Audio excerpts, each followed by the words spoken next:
Estás escuchando Radio Independencia. Desde Lanús, provincia de Buenos Aires. Volvemos con más Retrovisor.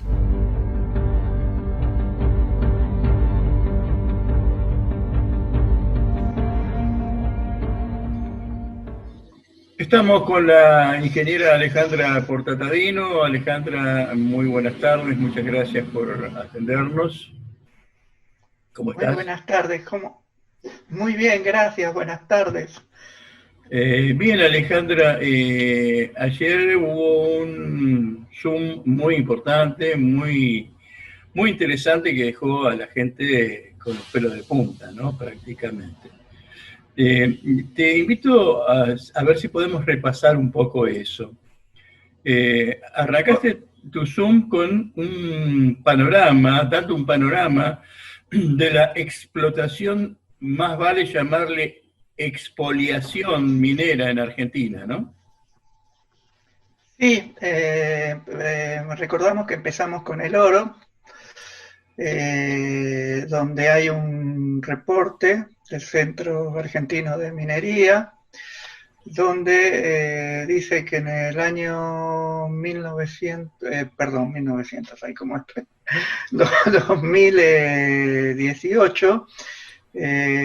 2017, se declararon una producción de 58.374 kilos de oro, con un valor aproximado de 3.867 millones, 102.378 dólares.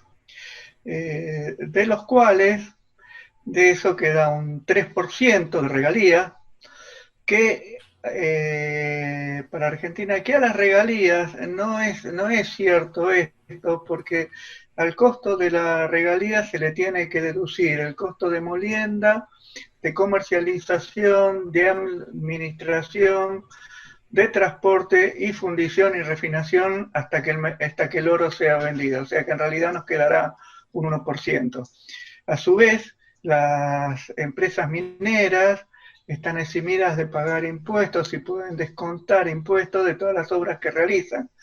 Y nadie los controla. Pónganse que una minera hace una cabañita de 100.000 pesos, pero dice que salió 3 millones de dólares y declara y nadie va a controlar que realmente sea así y se deduce impuestos por 3 millones. O sea que es terrible lo que pasa.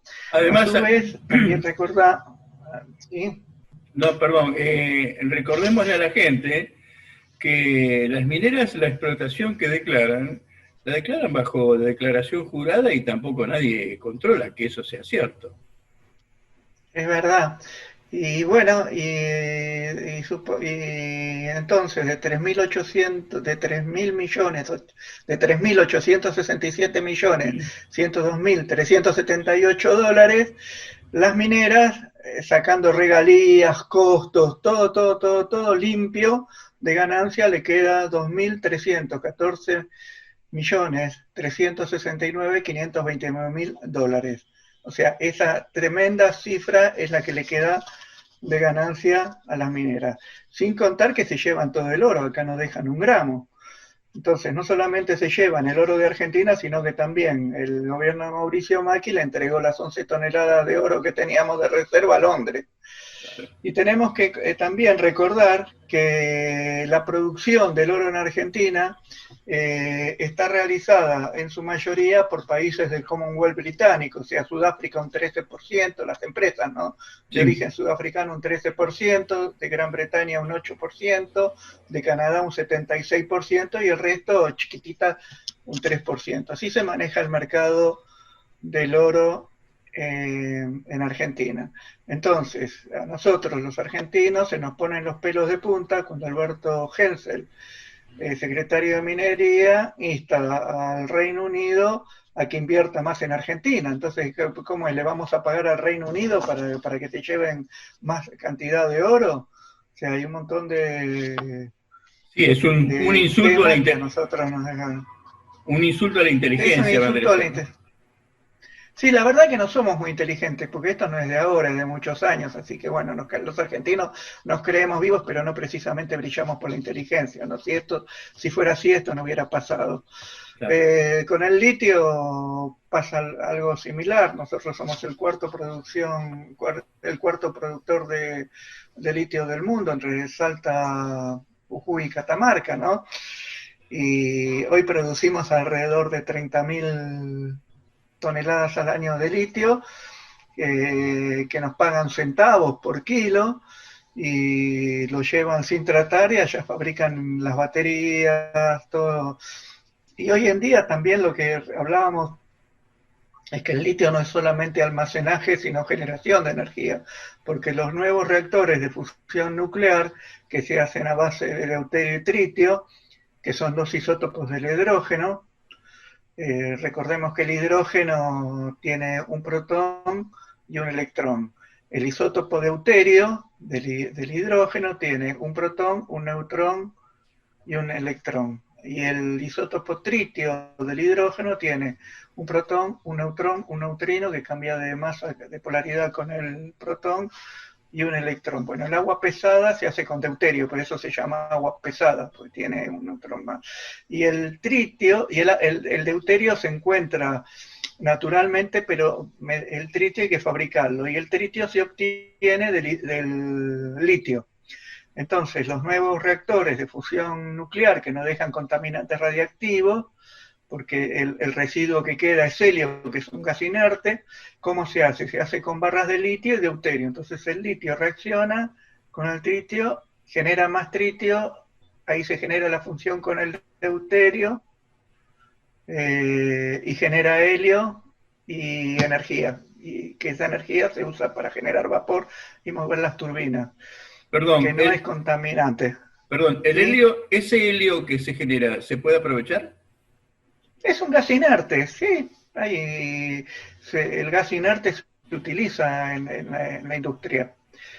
Es muy utilizado para hacer reacciones y químicas, así que también se puede vender.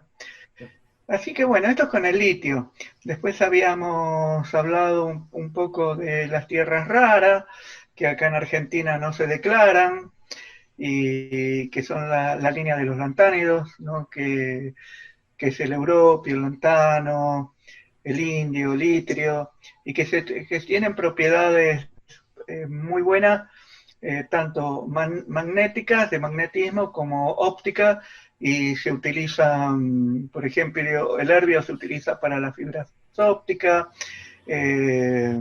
también se utiliza el samario para lo que son las bombas inteligentes que hay.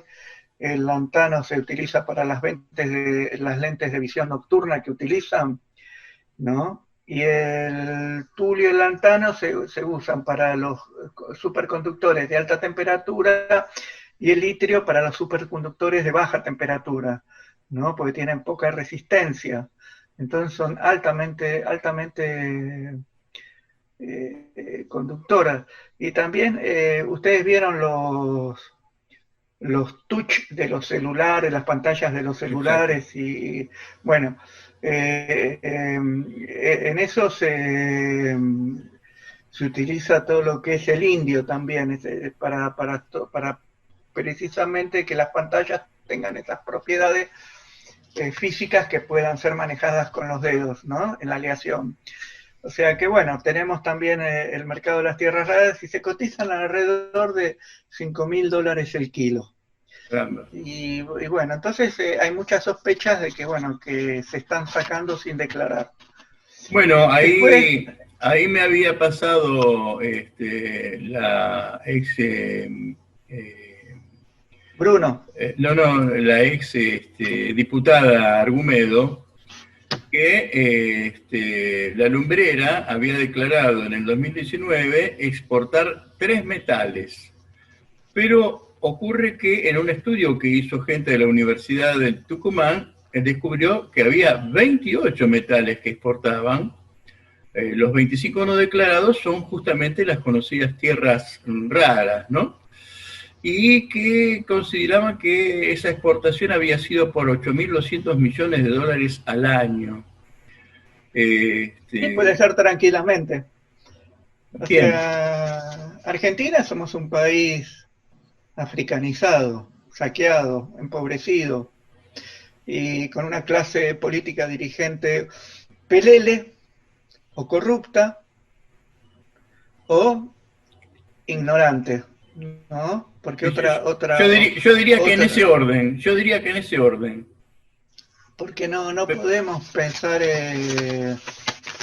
otros calificativos viendo el estado que se encuentra Argentina y al saqueo que es sometido en un proceso sistemático de africanización, como hicieron en África y hacen en África, ¿no? Claro.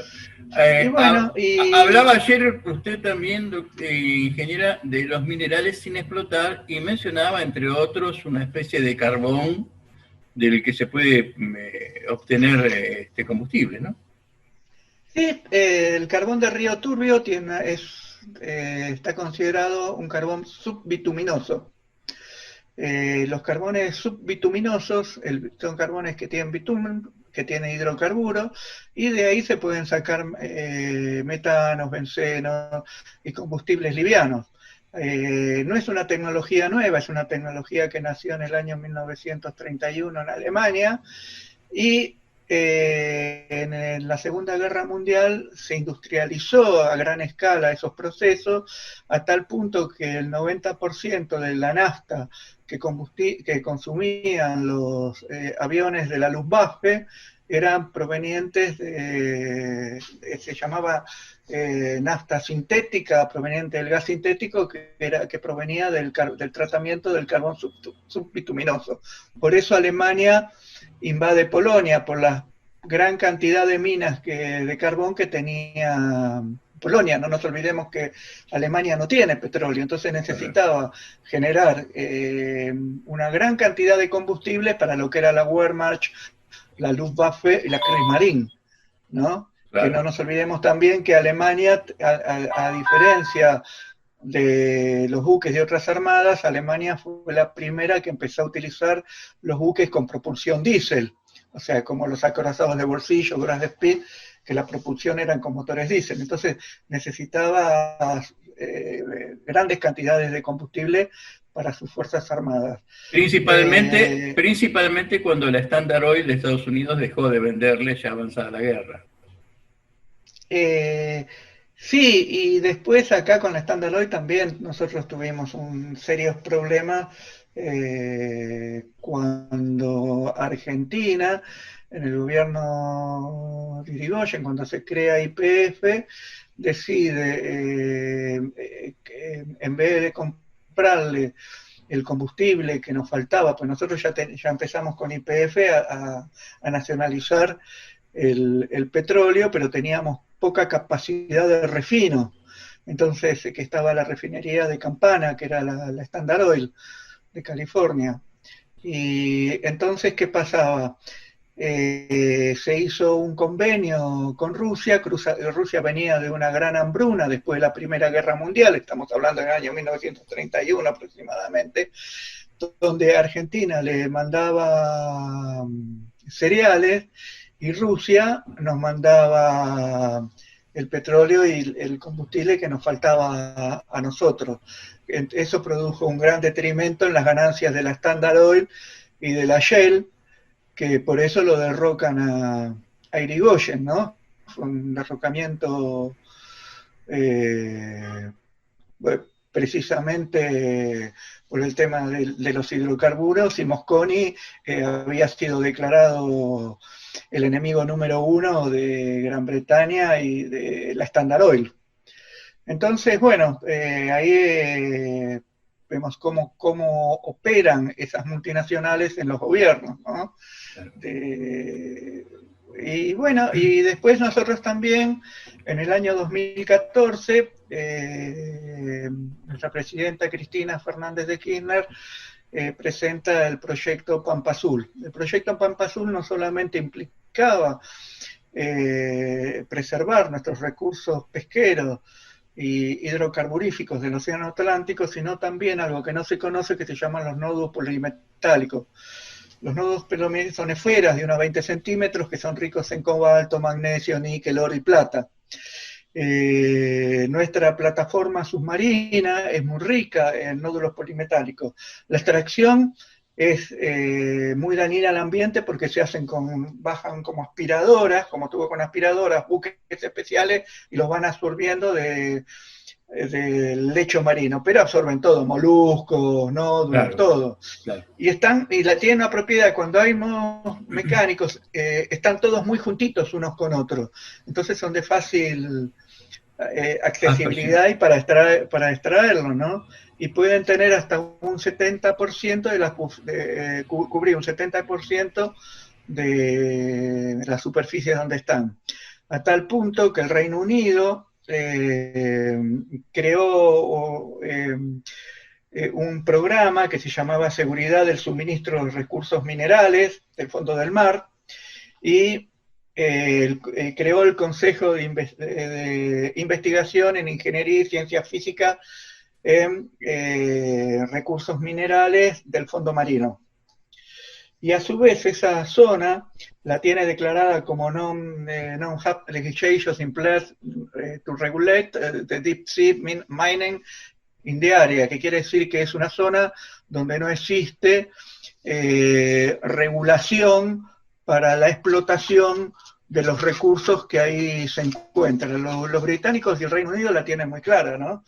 O sea, mucho más clara que nosotros. Y cuando nosotros tenemos gobiernos nacionales, populares, interesados en nuestro pueblo, en nuestros recursos y en nuestra soberanía, sistemáticamente empiezan a ser atacados hoy en día con lo que es el lawfare y la guerra mediática, ¿no? O sea, la guerra de judicial utilizando un sistema judicial degradado y un poder mediático que está en manos, los dueños precisamente son los mismos dueños de las corporaciones cerealeras, mineras. Entonces, bueno, Argentina nos encontramos en un estado de mucha debilidad hasta ese poderío. Y eso viene desde el año 1810, incluso con el Paraná. Cuando nosotros quisimos empezar a tener soberanía sobre el río Paraná, empezaron los problemas con el Reino Unido, Francia y España, hasta el famoso bloqueo. Pero donde ellos luchaban por la llamada libertad de comercio en el río Paraná, pero esa libertad de comercio, ¿qué significaba? El contrabando, materiales, todo transporte sin declarar, donde al no dejar regalías en la República Argentina ni pagar impuestos, todo eso todo lo que se recaudaba quedaba en manos de la corona británica, con un debilitamiento de nuestra Argentina. Históricamente fue así. Hoy vemos el río Paraná en manos de multinacionales que quieren hacer esa llamada hidrovía, que con ese término hidrovía le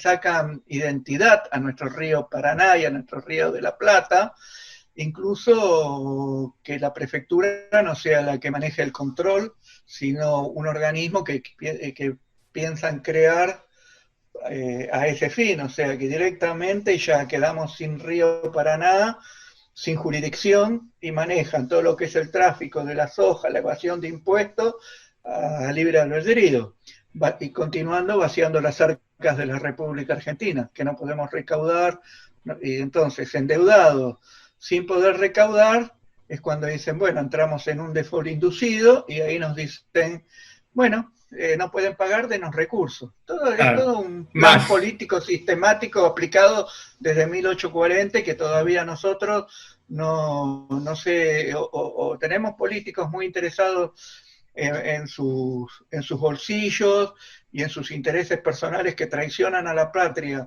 haciendo estos acuerdos, o directamente ignorantes, ¿no? O sea, que llegan a la política por su capacidad de rosca, tener la lengua muy larga y el cerebro muy chico, pero con la lengua muy larga y aduladores profesionales llegan a ocupar los puestos.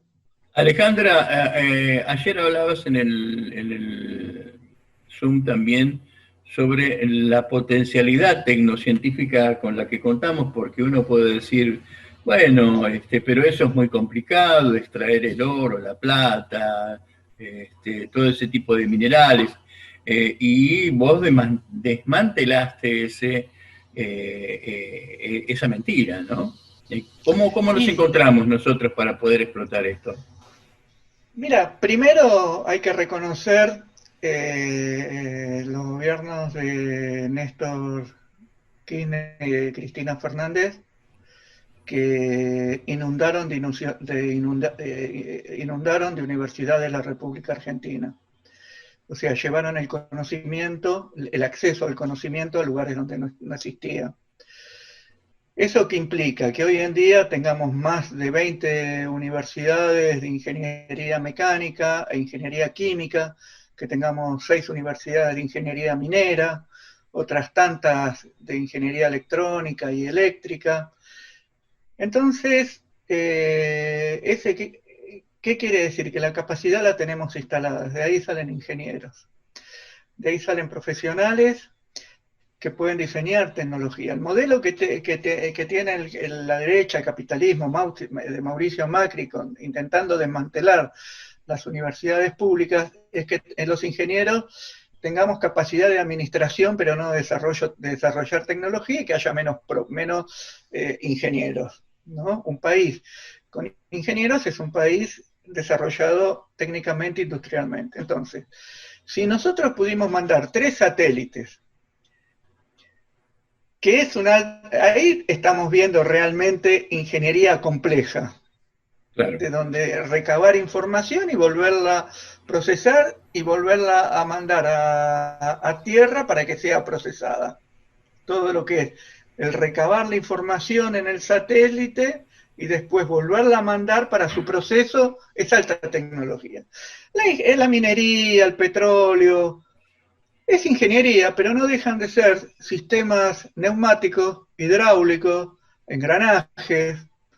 O sea, lo que no es una ingeniería compleja, es una ingeniería que existe durante muchos años, que se puede ir modificando, optimizando, claro, pero los principios mecánicos de hidráulica, neumática y mecánica existen hace mucho tiempo, o sea, no es una ingeniería compleja.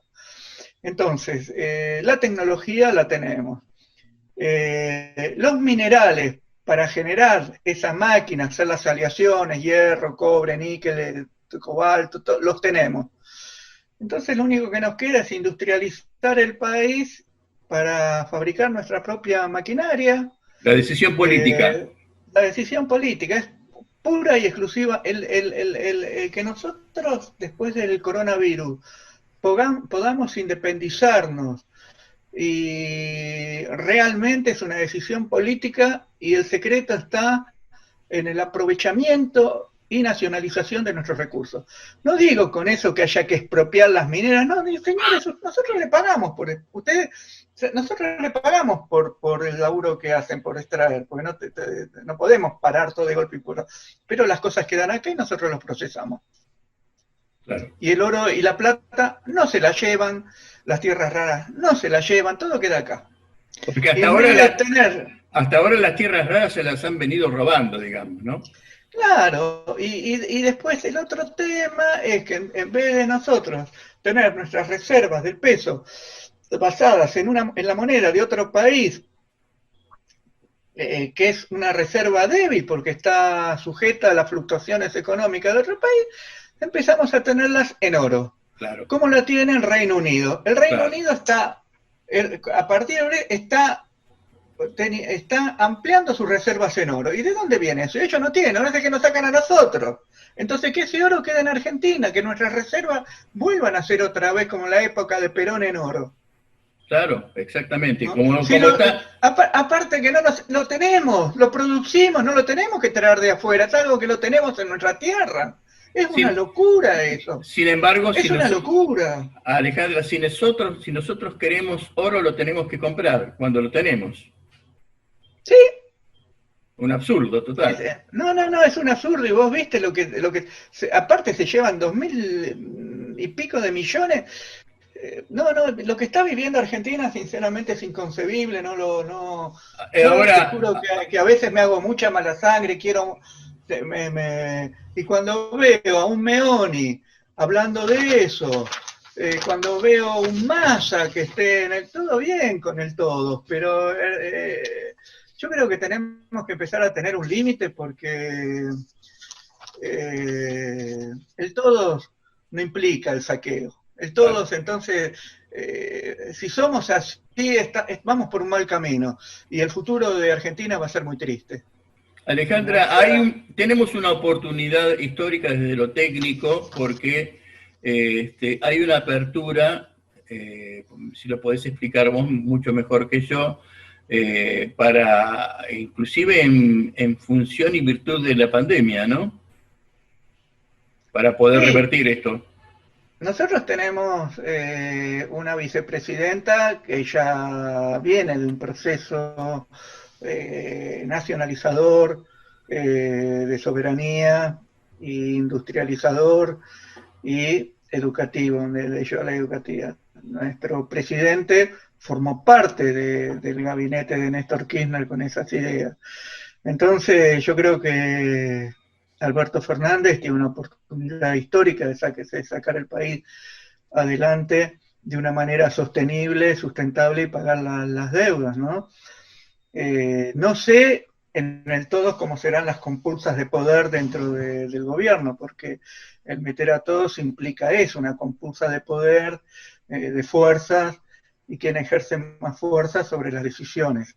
Pero yo confío todavía en las capacidades de nuestro presidente, confío que es un hombre que viene del mundo del derecho, es un hombre pensante. Creo que tenemos una oportunidad muy grande de poder trabajar con nuestros recursos mineros sin pedir que se los lleven de una manera sostenible, sin pelearnos con nadie, sin dejar que las empresas mineras no ganen en lo que tengan que ganar. Por Dios, no es una cosa ajena, ni loca, ni una idea locada, no. Simplemente poner las prioridades, decir, bueno, y poner los plazos del tiempo.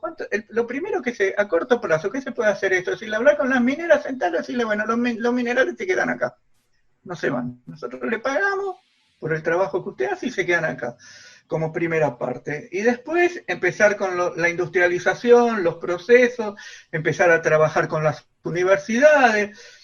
Yo fui gerente de Chevron Corporation, de Chevron, como le dicen acá, ¿no? Y Chevron en Estados Unidos trabaja con las universidades.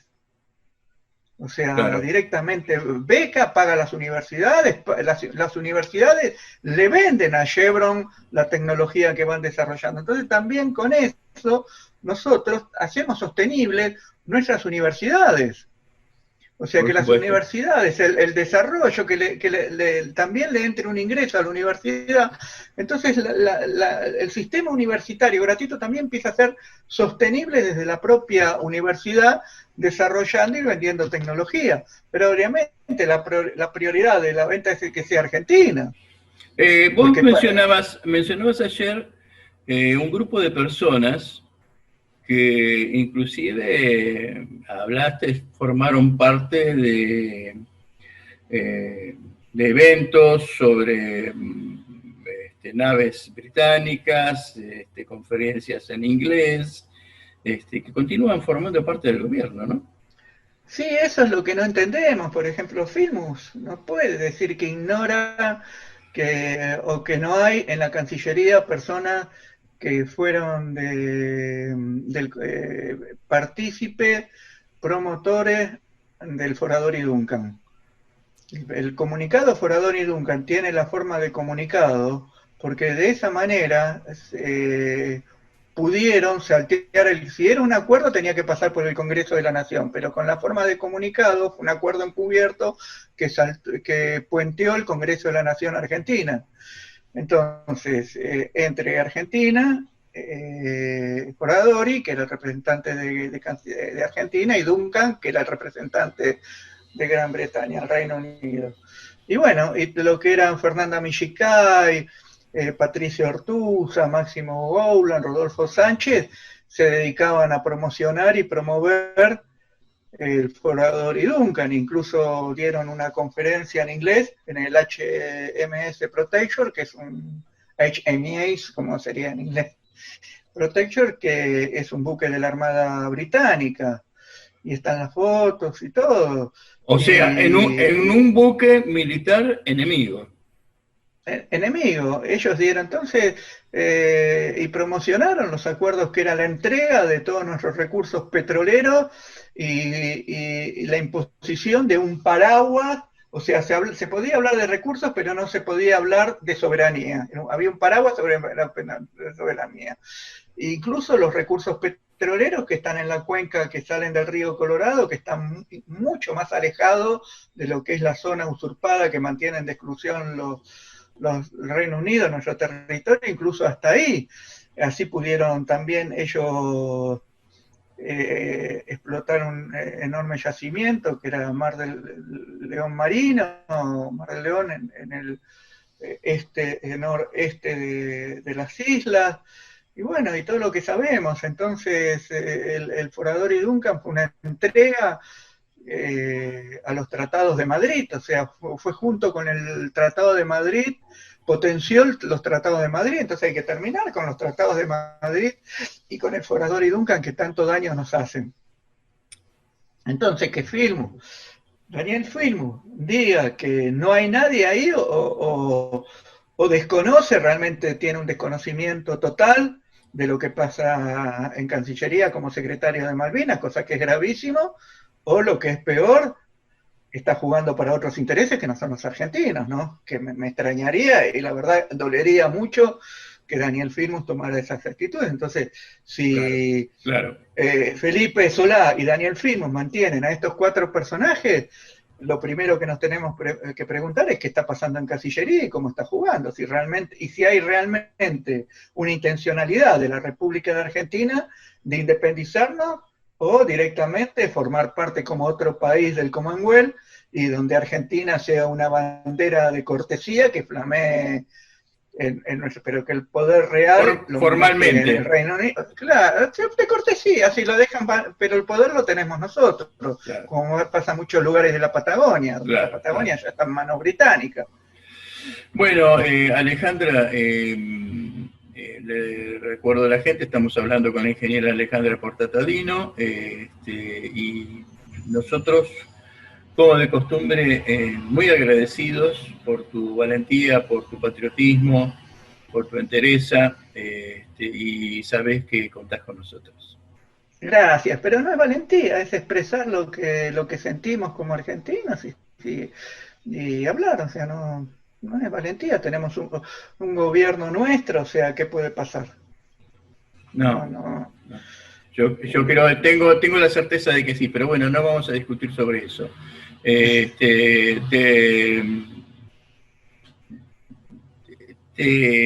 Insisto en que podés contar con nosotros y estamos a tu disposición. Gracias, Enrique. Un abrazo. Un gran abrazo. Chao, chao.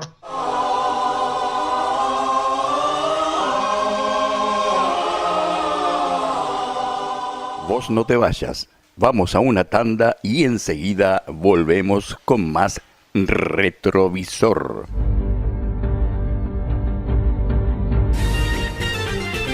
Desde Buenos Aires, República Argentina, transmite Radio Independencia. Y al mundo en www.radioindependencia.com.ar.